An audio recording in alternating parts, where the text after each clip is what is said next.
ഞാൻ നിങ്ങളെ കാണ്ടിയോൾ കണ്ടോളൂ. കാണേണ്ട പോലൊക്കെ പിന്നെ കാണാം. നിങ്ങളവിടെ ക്ലർക്കിന്റെ അടുത്തൊരു അപേക്ഷ കൊടുത്താൽ പോയിക്കും. അല്ല, ഇനിയൊരു അപേക്ഷയും കൂടി തന്നാൽ എന്തെങ്കിലും നടക്കുമോ?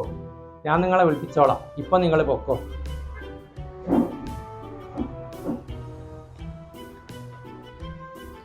പടച്ചോനെ, ഈ അപേക്ഷെങ്കിലും പരിഗണിച്ച് എന്നെ എങ്ങനെങ്കിലും ഒരു BPL തന്നെ ആക്കി തരണേ. വത്സ, അതാരാപ്പത്? പടച്ചോനാണ് ഞാൻ. ആള് മാറിപ്പോയി എന്നാ തോന്നുന്നു. ഞാൻ വത്സനല്ല, പോയിസനാ. പേരെന്തായാലും നീ എനിക്ക് വത്സനാണ്. രാവിലെ നീ സമ്പത്ത് വർദ്ധിക്കാൻ വേണ്ടി പ്രാർത്ഥിച്ചു. ഇപ്പോഴാണെങ്കിലോ സമ്പത്തില്ലാത്തവർക്ക് നൽകുന്ന BPL കാർഡ് ലഭിക്കാൻ വേണ്ടി വീണ്ടും പ്രാർത്ഥിക്കുന്നു.